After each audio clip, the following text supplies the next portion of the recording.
Welcome back. Now for a look at some of the key motions and decisions taken by federal lawmakers this week. The House of Representatives has mandated its committees on federal character, banking and currency to investigate the alleged illegal recruitment of 909 staff by the Central Bank of Nigeria. The sponsor of the motion, Representative Aliu Madaki, informed the House that the recruitment does not adhere to the principles of fairness, justice, and federal character. The Joint Committee is expected to report back to the House in 3 weeks with its findings. Aware of recent that CBN has recruited about 909 staff into various cadre of the bank without the required authority had and obtained. Recall that the recent recruitment has generated negative response from various sections of the country with various accusations of lopsided recruitment, lack of adherence to due process, among others.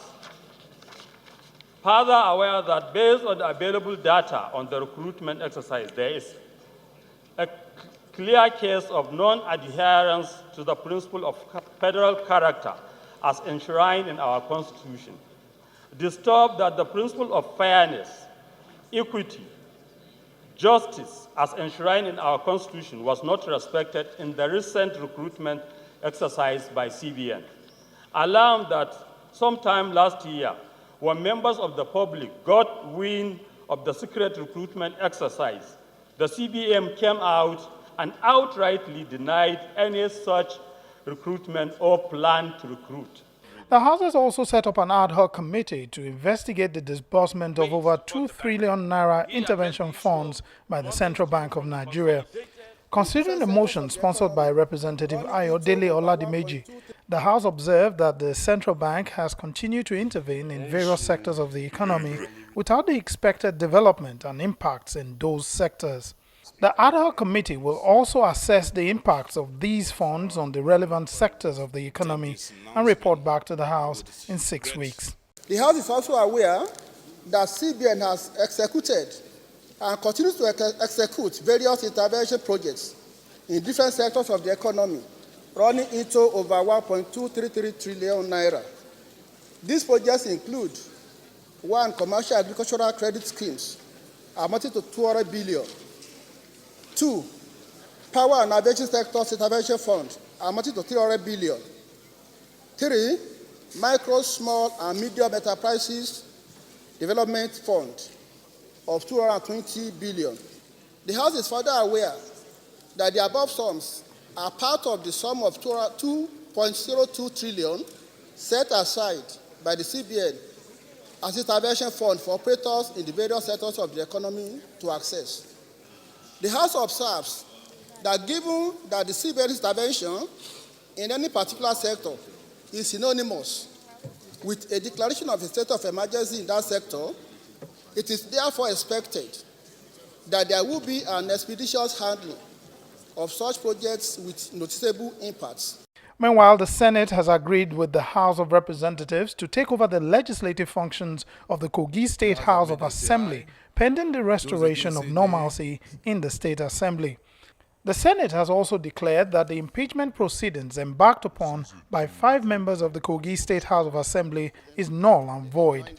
The Senate has consequently directed the Inspector General of Police to seal the Kogi State House of Assembly complex until the matter is resolved. The Kogi State House of Assembly has not been able to perform its legislative function as a result of the lingering crisis rocking the House, as confirmed by all the stakeholders in the state.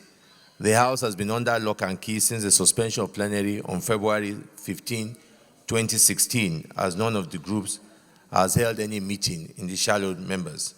There is palpable tension and apprehension of possible security breach, which could lead to further distrust and breakdown in law and order. The division of the Kogi State House of Assembly cuts across party line and is prone to violence and insecurity. The National Assembly hereby invoke the powers conferred on it by Section 11, subsection 4 of the Constitution of the Federal Republic of Nigeria to take over the legislative functions of the State House of Assembly pending the restoration of normalcy in the Assembly. Those in favor of prayer will say aye. Those against say nay. The ayes have it. Condemn the role played by the Nigerian police in subverting the provisions of the Constitution by providing cover for only 5 members out of the 22 members of the Kogi State House of Assembly to commit illegality. Those in favor of prayer 3 say aye.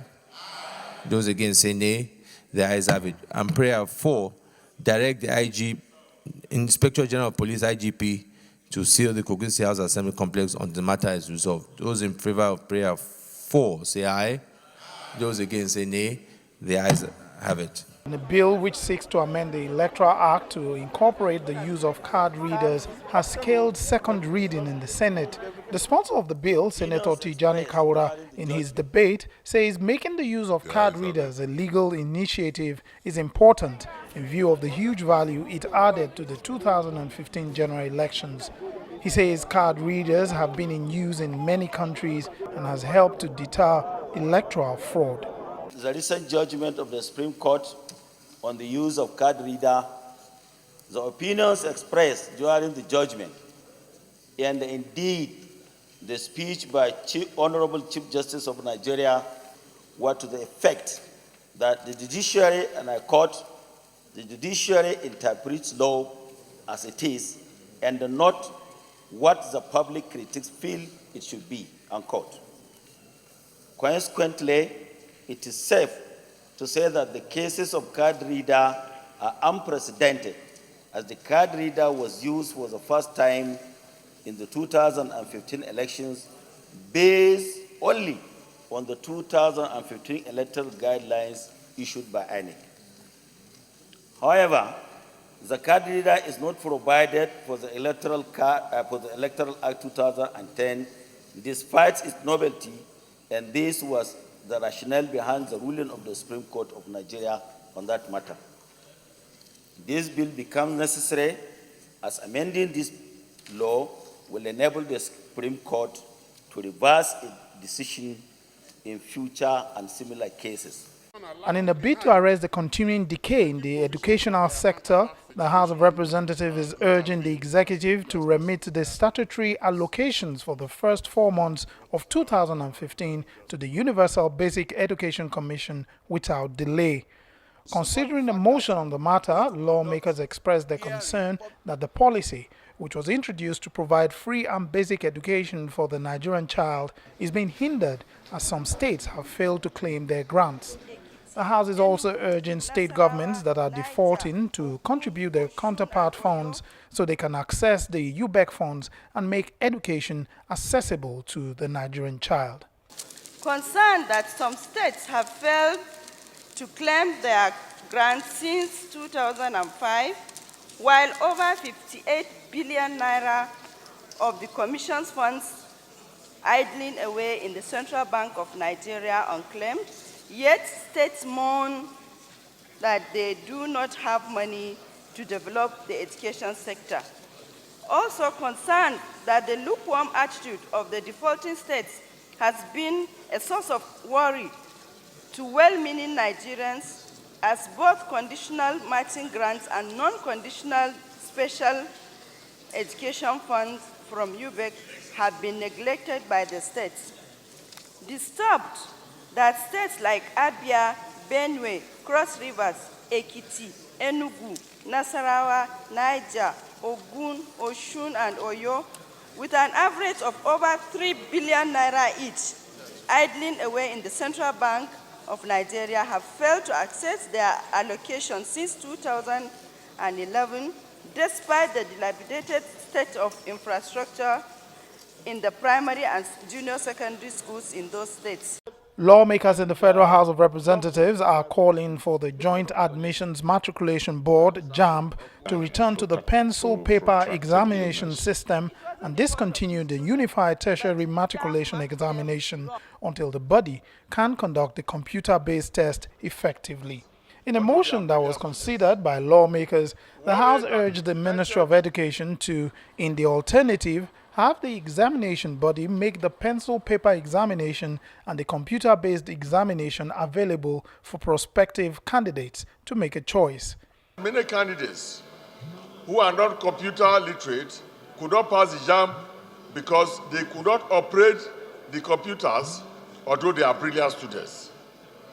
Worried that the United Territorial Matriculation Examination, UTME, computer-based tests, which started this year, 27th of February 2016, has so many technical hitches that jeopardize the chances of many seeking admission to the university.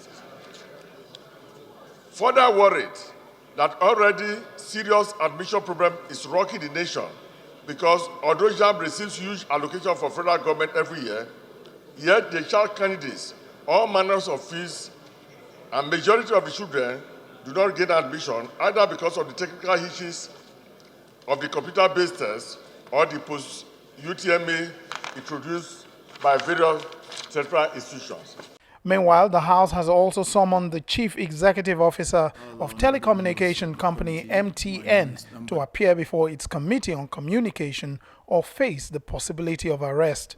The company had been invited to discuss the 1.4 trillion naira fine imposed on it for failure to deactivate unregistered SIM cards as stipulated by regulations of the Nigerian Communications Commission. The committee reached the resolution to summon the official after considering a letter sent to the committee by the company, urging the committee to refer to the relevant government agencies who are already handling the amicable settlement. The committee is to decide on the date when the MTN boss should appear before it.